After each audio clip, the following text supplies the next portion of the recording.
Hello. It's another good Sunday morning here. I have a new friend. You want to meet her? Let me introduce you to Miss Clara May. Hi, everyone out there in YouTube land. Funny. Seems like everyone here in Alabama has a middle name of May. Shelley May, Clara May. My mamaw's name was Anna May. Well, let's get on track. Today's lesson's about obedience. Whew, that's a tough one. That means you're supposed to mind, being obedient to your parents and things. It's like you're supposed to mind, and we should, just like we're supposed to mind God. Think about all the people we're asked to obey. Can you name a few, Clara May? Well, let's see. Your parents, your teachers, your principal, your grandparents, your aunts, and your uncles. Yeah, that's pretty much right. Yes, and then there's other people in life we need to obey, like policemen, firemen, the lifeguards at the swimming pool. We're even supposed to obey the traffic lights. Stop, go, caution. And on the highway, we're supposed to obey the rules on the highway too, not speed.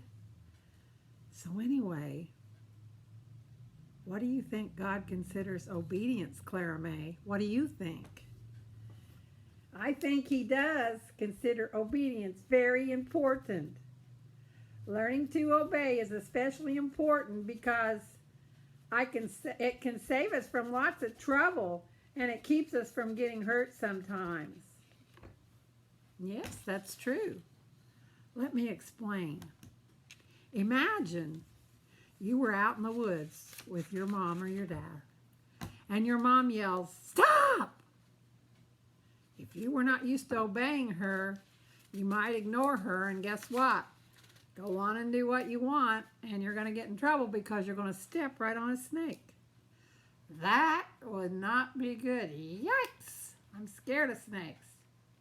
But if you were used to being obedient and you knew when your mom raised her voice like that you needed to follow her command, you'd save yourself a lot of pain. Kind of like when they say, "A car's coming, don't go in the road for the ball." We need to be obedient. Well, in the same way, God commands us to obey Him because He knows what is best for us. He makes it clear in the Bible He has rules for good living, and they're meant to be kept and keep us safe. He made rules because they're good for us, and to follow them, we will have a happier life. You're a lot more happy with yourself when you're being good. So is there something you really don't like to do, Clara May? Can you think of any things that you don't like to do, but you always do it because you want to be good and obey your parents? Well, sometimes I'm in my room and my mom asks me to get my room cleaned up. Sometimes I pout and I even roll my eyes. Then I think about how much my mommy has to do. So I need to be obedient and ask her when she helps. Aw, that's precious. That's sweet. That's right. You need to be a helpful little girl. Well, listen.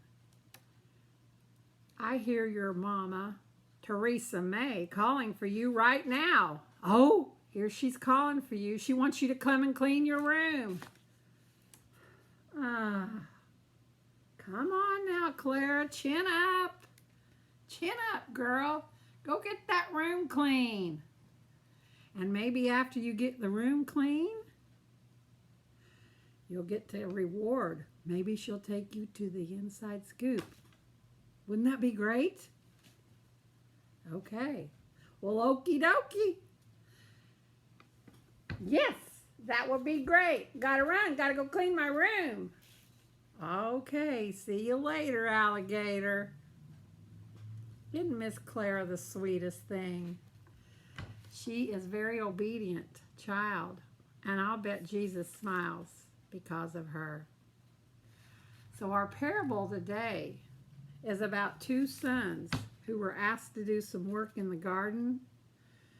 That's kind of some dirty work, even here on the farm in Alabama. So one day, one didn't want to work, but he did it anyway. He was obedient. And the other one said he would gladly do it. And guess what? He didn't.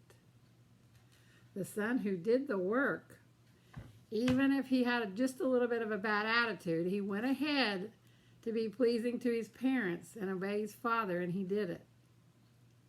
Now, I know that your parents ask you to do things all the time, and sometimes you don't really want to do them if they ask, but God says to obey your parents, and that's very important. And when you do, it pleases him. It makes him very, very happy. So obedience is very important, especially if God talked about it. He wants us to be obedient to him and our parents. It'll just make your life go so much smoother if you're an obedient, kind child. So let's work on our memory verse. Okay? It comes from 2 John 1:6. Here we go with our memory verse. The way we show our love is to obey God's command. Let's say that again. Everybody listening? Sky, are you listening? The way we show our love is to obey God's command. 2 John 1:6. That would be a great one to memorize, kids. Now, guess what? I'm the snack girl, you know, Shelly Mae and her cooking. I'm the smackdown smack girl.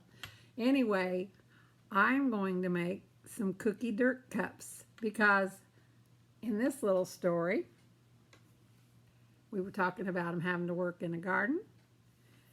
So here's what we're going to do. We're going to make dirt dessert. And guess what we've got to put in them? Gummy worms. So while that might sound gross, I think you're going to like it.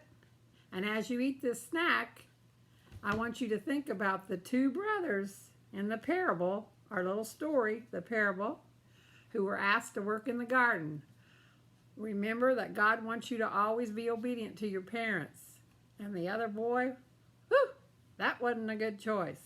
Matter of fact, not only was he disobedient, he lied. God's not pleased with that either. So this is what we're going to be making, similar to this. Don't those look yummy? Doesn't take much to make them. It just takes chocolate pudding. And you can buy the pudding cups if you want to already made. Chocolate-filled cookies like Oreos. You just crush them. You can even just put them in a Ziploc bag, you know. Crush them up. And then gummy worms. I'm going to show you how to assemble these. Very easy, very quick. So I already have the pudding made. Look at my cute little Donald Duck measuring cup. Those are my granddaughter Teresa's. So we're going to dip a couple dips of pudding in here. One dip. About a half of another one. Then we're going to let that settle down. Can you see? All right. We're going to add in some chocolate cookies that are crushed. We're going to put one more layer of the chocolate. And we're going to stick our little gummy worms on the side here. One there. And let's turn this around and put another one here. Now, I washed my hands before we started, so don't be worrying about that.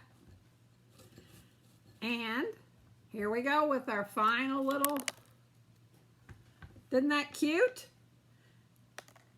Yeah. So those are our little pudding cups.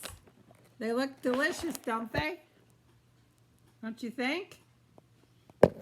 Well, that's all for now. So if your parents ask you to clean your room or ask to be helped pick up the yard, pick up sticks or anything they need done, because if everybody works together, there's an old saying my mom used to say, many hands make the work light. So if a lot of people are helping, it doesn't take any time. But if it's just you on your own and your mommy and daddy have to just do it on their own, it just could take them forever. But if you can pitch in and do little things to help around the house, it just makes everything go smoother. So toddy ho, I'm gonna go. Have a good day.